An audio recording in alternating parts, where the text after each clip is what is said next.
कोई धर्म के पैसा को खाता है ना, धर्म के पैसा को खाता है तो 3 से 4 पीढ़ी आते आते उसके घर परिवार का सर्वनाश हो जाता है। उनके परिवार के लोग दर दर के भिखारी हो जाते हैं। ये भी मैंने पढ़ा धर्म ग्रंथ में, धर्म का धन घून के समान होता है। घून तो सभी लोग समझते हैं ना। घून किस चीज में लगता है? लकड़ी में, बांस में घून लगता है ना। ये क्या करता है? घून लकड़ी को खोखला कर देता है, कमजोर कर देता है ना। बांस को खोखला कर देता है, सज्जन उसको कमजोर कर देता है। उसी प्रकार से धर्म का धन जो है ना, ये परिवार को भीतर से कमजोर कर देता है, खोखला कर देता है। सज्जनों का अस्तित्व खत्म हो जाता है। इसलिए धर्म का पैसा तो घर में नहीं लगाना चाहिए। सज्जनों में ये बता रहा था कि धर्म जो कीजिए, दान वगैरह कीजिए। ये गुरु महाराज जो बोल रहे हैं, सब कुछ समर्पण कर गुरु की सेवा करनी चाहिए। सदगुरु महाराज जी के श्री चरणों में सब कुछ समर्पित करके अमान्य होकर के गुरु की सेवा कीजिए।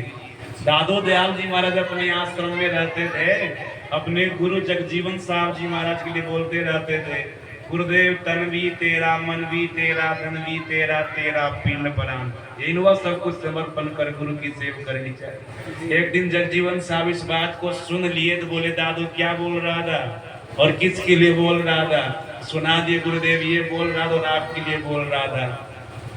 तब जगजीवन साहब कहते, दादू तू सब कुछ हम ही को दे देगा, अपने लिए कुछ नहीं रखेगा।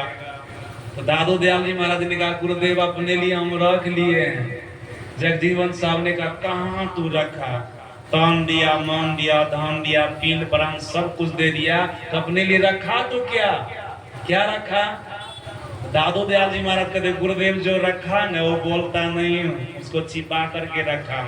कहाँ कुछ रखा? सुनाओ हमको। तब देखिए सुनाए दादू दयाल जी महाराज, गुरुदेव सुनिए, तन भी तेरा, मन भी तेरा, धन भी तेरा, तेरा पिंड प्राण, गुरुदेव सब कुछ तेरा, तू है मेरा। यह दादू का ज्ञान। गुरुदेव सब कुछ आपका है, लेकिन आप जो हमारे हैं, जब आप हमारे हो गए तो वो किसी की कमी रही? सब कुछ आपको दे करके आप ही को हम ले लिए। सज्जन सदगुरु महाराज को सब कुछ दे करके और गुरुदेव महाराज को आप ले लीजिए तो किसी चीज की कमी रहेगी? ये है समर्पण का भाव। इस तरह से समर्पित होना है और निष्कपट होकर के गुरु की सेवा करनी है। अगर ऐसा करेंगे ना, याद रखिएगा आप लोग, एक न एक दिन निश्चित रूप से आपका उद्धार होगा, आपका कल्याण होगा।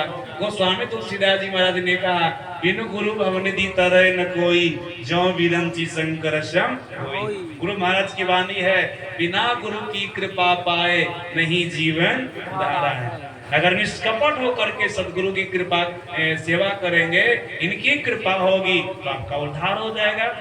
ये तीसरी बात है, सज्जन निष्कपट होकर के गुरु की सेवा करनी, ये विधि कर्म के अंतर्गत आता है। सज्जना चौथा विधि कर्म क्या है? सत्संग। सत्संग कीजिएगा। कल अपराह्न काल के सत्संग में आप लोग सत्संग की महिमा सुनाए थे ना, सत्संग कीजिएगा।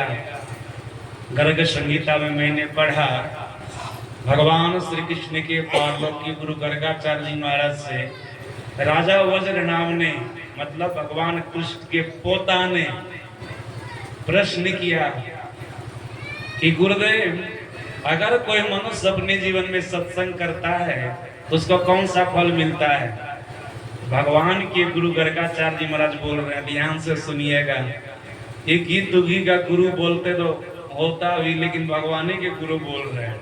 भगवान के गुरु, जिनको हम आप ईश्वर मानते हैं, परमात्मा मानते हैं, उसी का गुरु है।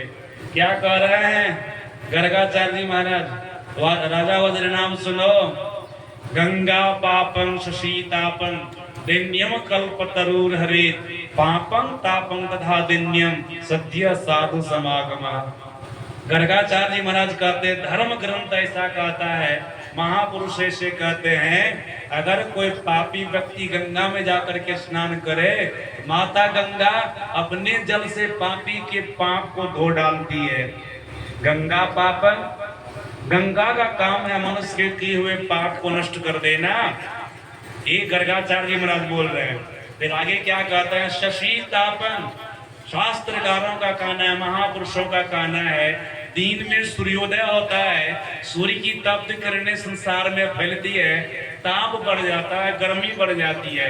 रात्रि में चंद्रमा का उदय होता है, चंद्रमा की शीतल किरणें संसार में फैलती है। इस किरण के प्रभाव से, शीतल किरण के प्रभाव से सूर्य की किरण से निकले हुए ताप का नाश हो जाता है, शशि तापन।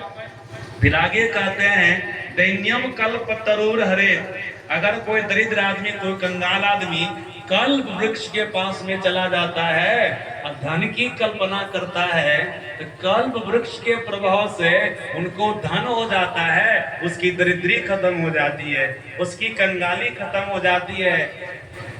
गर्गाचार्य महाराज कहते हैं, वज्र नाम सुनो, इधर तीनों का काम अलग अलग हुआ। गंगा का काम हुआ पाप को नष्ट करना, चंद्रमा का काम हुआ सूर्य के ताप को दूर कर देना, कल्प वृक्ष का काम हुआ मनुष्य की दरिद्रता को दूर कर देना। लेकिन सुनो, सत्संग क्या करता है? सत्संग अकेले तीनों काम करता है, पापं तापं तथा नियम सत्य साधु समागम। अगर कोई सत्संग करे ना, उनके जीवन से पाप चला जाएगा, उनके जीवन से त्रय ताप, दैहिक दैविक भौतिक ये तीनों ताप चला जाएगा।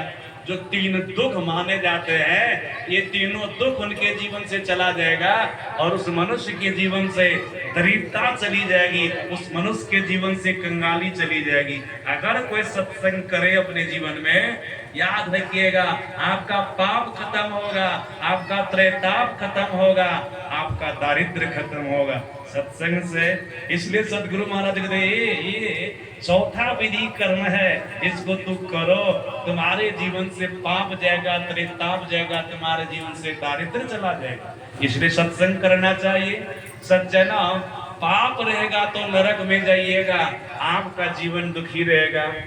त्रैताप, अगर त्रैताप आपके जीवन में लगा रहा, त्रैताप का मतलब होता है दैहिक ताप, दैविक ताप और भौतिक ताप। दैहिक ताप मतलब देह में जो रोग होता है, इसको दैहिक ताप कहते हैं। सज्जना, भौतिक ताप, एक जीव से दूसरे जीव को जो कष्ट होता है, ये भौतिक ताप है।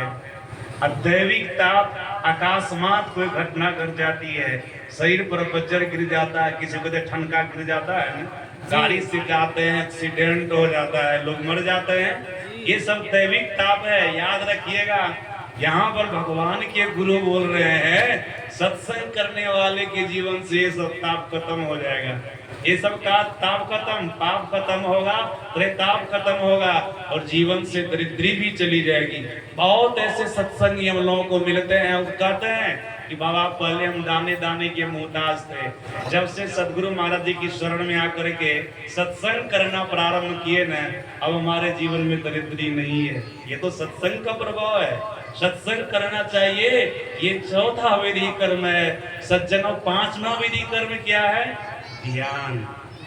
पांचवा विधि कर्म है ध्यान। ध्यान करना चाहिए सज्जनों। ध्यान करने से क्या होगा?